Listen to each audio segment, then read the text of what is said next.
مصر يا صديقي اتعرفت على مر العصور بأسماء كتير. أشهر اسم ليها والأغلب يعرفه كيميت، بمعنى الأرض السوداء أو الأرض الخصبة. بس تعالوا كده نشوف مع بعض أسماء بلدنا الحبيبة.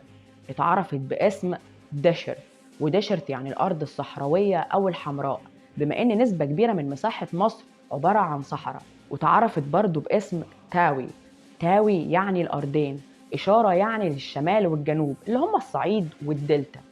وبرضه باسم إدبوي، إدبوي يعني الضفتين، نسبة لضفتين نهر النيل.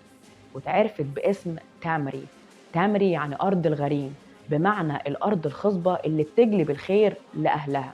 واتعرفت كمان باسم إيجيبتس، الاسم ده اتذكر في ملحمة الأوديسا اللي عملها الشاعر الإغريقي هوميروس، ومن الاسم ده أخدوا لقب إيجيبتي يعني المصري.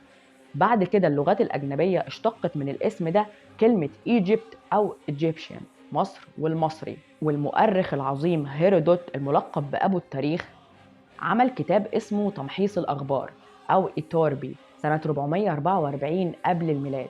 الكتاب ده كان من 9 أجزاء.